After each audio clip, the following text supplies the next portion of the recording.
there, it's Natasha, and thank you so much for joining me today.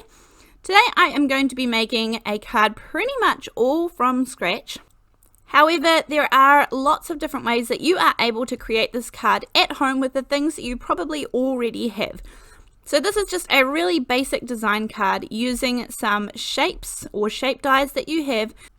If you have watched my videos before, you will know that I have very little coloured cardstock on hand, and I pretty much always like to make my own.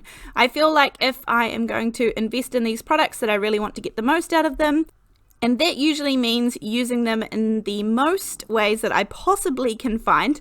These are the dies that I'm going to be using today. I have a couple of cards already up on my channel using these hexagon dies. However, today I also have a little bit of a discount code for you guys. Alina, where I get these from Alina Crafts, has kindly given me a 10% off coupon code for you guys, so you can find that down in the description box below. I will also leave the links to these products. There are several of them that I will use in this video that she has given me the codes for, so that is really kind. Thank you so much. But if you don't have these shapes today, then you could also just use any die shapes that you have in your stash, and you could either add some stenciling on top, or I might even do a video showing you how to do shapes and then kind of add more die cuts on top to create your own kind of custom ones of these. So that's something that I do often when I don't have the dies that I need. I love to find a way that I can create them. Again, I have lots of videos on my channel that kind of go along those lines. So if you're interested in that kind of thing, then hit the subscribe button. I would really appreciate that very much. But other than that, we are starting off today by just colouring some cardstock. Now I have squeezed lemonade here, and I think that's scattered straw over to the right, but I decided to go mainly with the squeezed lemonade, and I am going to die cut out all of these little hexagons. At this point I wasn't quite sure how many I would end up using, so I'm just going to die cut them all for the minute.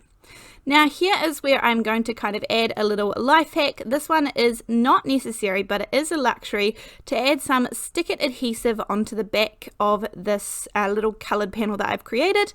These are very thin double-sided adhesive sheets, and I use these because these are the best and thinnest ones for die cutting, because I'm already cutting through a really thick layer of the paper there. So if I were to use a thick double-sided adhesive such as the scrapbook.com ones, they're really thick. They definitely have their different uses, but I think I would struggle to die cut these out really cleanly. So that's why the stick-it adhesive are the great ones for when I am choosing to die cut. Now here I'm going to create my background. I have some chipped Sapphire Distress Oxide inks. Again, you could go in with any inks that you have, whether they're dye inks or pigment inks. You could also use watercolors, you could use crayon sticks, you could use watercolor pencils, anything to create a background here. Even just pre-made pattern paper or pre-made paper, anything that you have in your stash is going to work well. Now I started off thinking I wanted to do a really light application, and then kind of changed my mind. So I decided that I would come in nice and heavy and create a dark background, because when I was thinking about the yellow being on top, I wanted it to really stand out. Because inks like Oxides really show up fingerprints and things, I usually put a little bit of mint tape or low-tack tape, or a little bit of a post-it note sticky side up on my fingers there, and that way I can really hold the middle of my panel without getting my fingerprints on it. Now I'm adding some hickory smoke here, and this was a really juicy ink pad. I had obviously recently re-inked this, and it was very juicy. So never mind, it came together just fine, and I will admit that honestly I don't even think it was worth putting the second colour in the middle there. It all just looks pretty blue. Now this set here is the Happy Birthday die set, and it also comes with the shadow dies as well. This one here is another one that has the 10% off coupon code, so again I will pop those down in the description box below this video. And I am going to cut out the shadows in some vellum, and I am going to put some stick it adhesive onto the back of that white sheet and cut out all the happy birthdays. Now this die set here on the left is the Thank You die set and Shadow dies.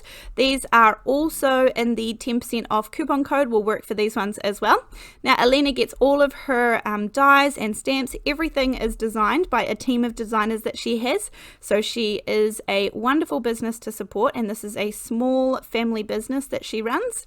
And I am going to, the idea of putting the stick it adhesive behind all of these sentiments here was really for my convenience. Now, as I said, it's kind of a luxury, and I really did feel like I just felt like it today. You can see I die cut out a fair few of these, but that is because I'm going to layer these up.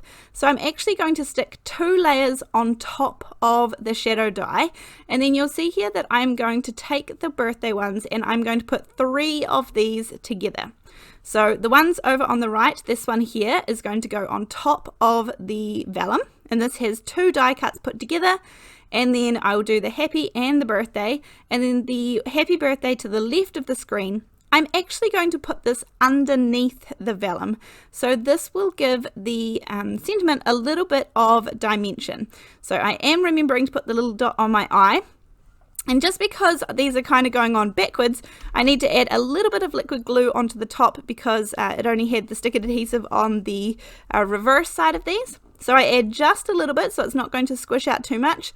And then I'm going to turn over my sentiment so it has the reverse there and pop this face down, and then that way I will have dimension behind it as well. Now don't get me wrong, if you don't want to do this, then you can definitely just add some foam tape or something, foam dots, cut them up and add the little pieces behind. I have done that many times and I still do it and it still works perfectly fine. But just today I ended up doing it this way, just as another alternative. This way is very stable and it does keep it very secure. But as I said, either way works just fine. So I do give those a minute to dry. I'm going to pop them aside, make sure that they are really nice and dry before I pop them down onto my project. And this is where I'm going to start arranging my hexagons.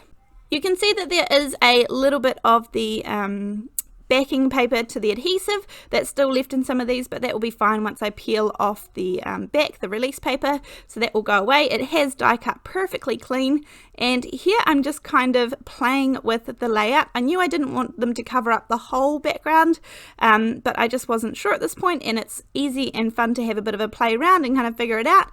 I didn't like what I had created here at all, so I'm basically going to start again.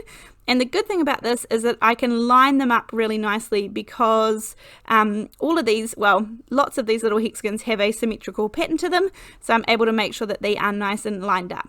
Now I am peeling off the release paper, but I am not pushing these hexagons down hard. Now how the stick-it adhesive works is that when you place it down, you do have some wiggle time to pull it up again and change it around or shift its position, but once you press down really hard, it is going to become very permanent. So I can kind of pop these down just a little bit. They are going onto a really inky surface, and the ink is a little bit not perfectly dry. It's kind of dry to the touch, but not perfectly dry. So I know that I have some playtime with these, and I'm able to kind of shift them around or perhaps put them in a different pattern, but I'm just giving them a little press down, and then at the very end I will pop a big acrylic block over top and give them a couple of minutes to set while I'm working on something else. Now all of these fabulous bits that are poking off the edge here, I'm going to keep these, and you can kind of find out if you can repurpose them for the other side of your project or pop them in a different place instead of having to use a whole nother die cut. I like to be as efficient as I can be when I'm card making. I'm all about saving time and saving supplies where possible for me. So I did think that I would pop all these little bits on, and again it's just kind of making sure that the pattern goes off the edge for me. I really like that look, depending on what you are going for though, of course.